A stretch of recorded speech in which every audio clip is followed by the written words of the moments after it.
메로에는 낮은 목소리로 주문을 외우기 시작했습니다. 가톡쇼. 안녕하세요. 고대 로마의 작가 루키우스 아플레이우스입니다. 제가 쓴 로마판 기묘한 이야기 황금 당나귀를 소개드리려고 가톡쇼에 찾아왔습니다. 이른바 피카레스크 형식으로서 제가 동물로 변신해서 겪은 모험담 사이에 다른 이들에게 들은 놀라운 이야기들이 담겨 있습니다. 여러분들이 잘 알고 계시는 푸시케와 에로스에 관한 에피소드도 포함되어 있습니다. 저의 긴 이야기는 제가 사업차 그리스의 코린토스를 떠나 테살리아 지방의 히파타로 가는 여행길에서 시작됩니다.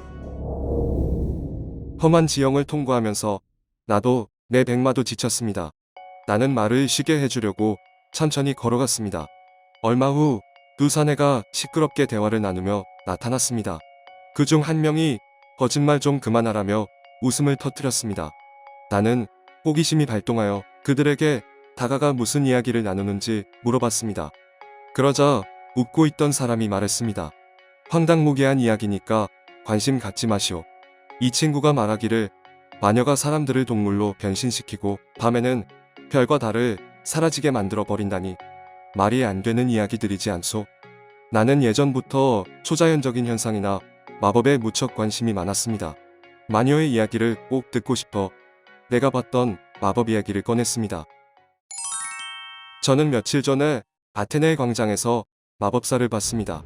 그는 먼저 입을 크게 벌리고 칼을 삼켰습니다. 관중들이 동전을 던지며 호응하자 그 다음에는 긴 창을 입속으로 밀어넣어 뱃속까지 삼켰습니다. 더욱 놀랍게도 잠시 후 어린아이가 창 위에 기어올라 춤을 추었습니다. 그 모습은 마치 의술의 신 아스클레피오스가 들고 다니는 뱀이 감겨있는 지팡이 같았습니다. 세상에는 거짓말 같은 일들이 종종 일어납니다. 그러니 마녀의 이야기를 들려주세요. 마을에 도착하면 점심을 대접해드리겠습니다. 그러자 사내가 대답했습니다. 말씀은 고맙지만 그럴 것까진 없습니다. 그럼 이야기를 처음부터 다시 해보겠습니다. 아리스토메네스의 마녀 이야기. 내 이름은 아리스토메네스이고 테살리아 출신입니다. 치즈나 꿀 같은 것들을 떼어다 인근 지역에 팔고 있습니다.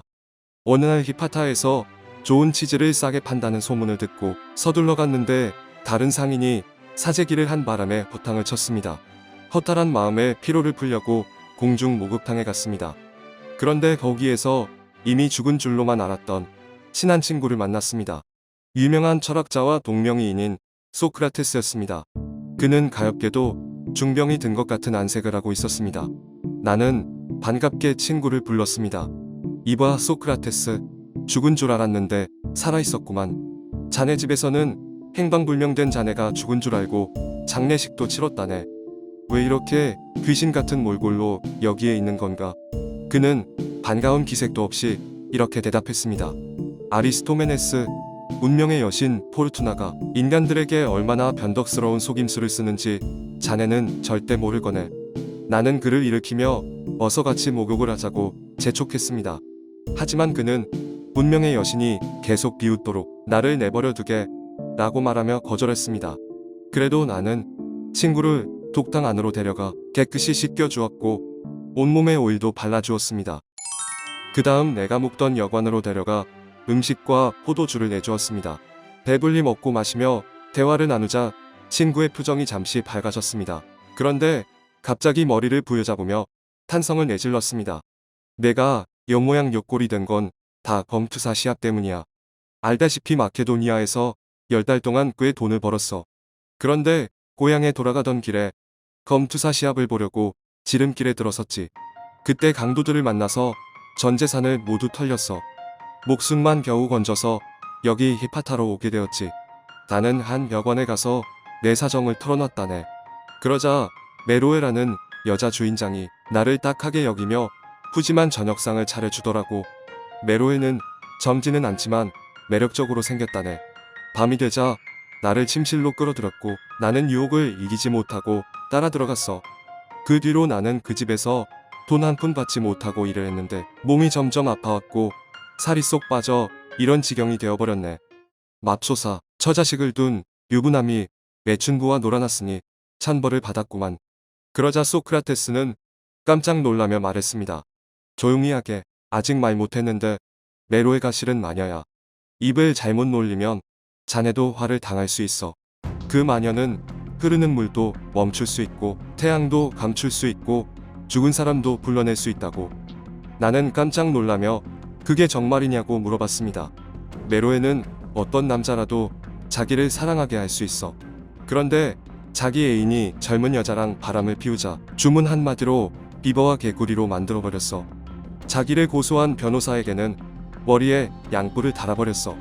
그리고 자기를 욕한 임산부한테는 저주를 걸어 8년 동안 출산을 못하게 했어. 아기는 계속 자라나 배가 코끼리만큼 커졌단 말이야. 아니, 그런 사실을 히파타 사람들은 모르는 건가? 다들 잘 알지. 모두가 너무 화가 나서 돌팔매질로 메로에를 죽이려고 계획을 세웠어. 그런데 메로에가 사람들의 계획을 눈치챘어. 히파타에 있는 모든 집의 문을 잠가버렸어. 이틀 동안 모든 사람들은 집 밖에 한 발자국도 나오지 못했고 모두들 메로에한테 항복을 했지. 하지만 메로에는 주동자 집의 문만큼은 열어주지 않았어. 집을 통째로 뜯어내서 100마일 떨어진 산 꼭대기로 던져버렸어. 메로에는 메데이아만큼 무서운 마녀야.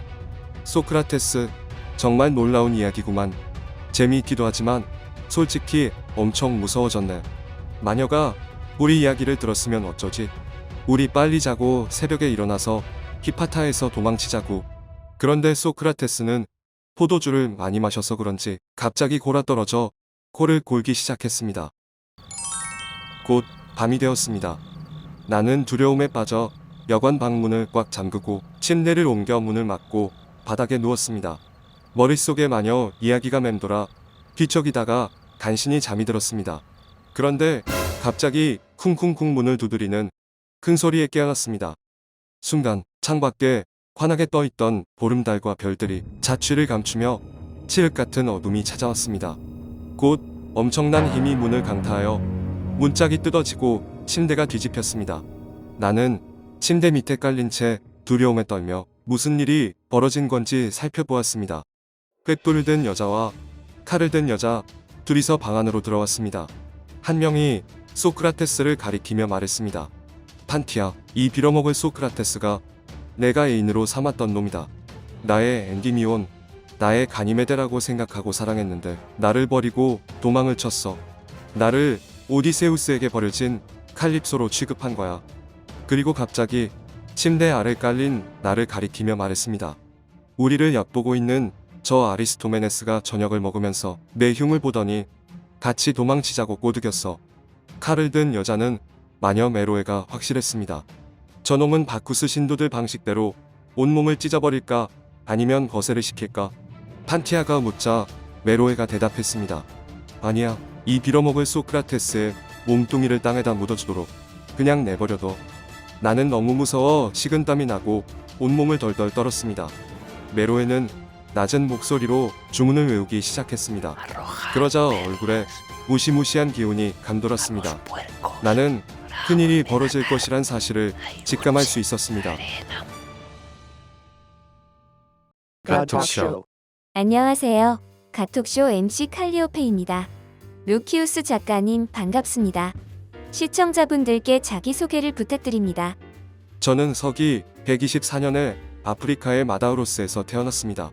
그리스인 선조들의 후예로서 어린 시절 아테네에서 그리스어를 배웠고 이후 로마로 가서 라틴어를 배웠습니다.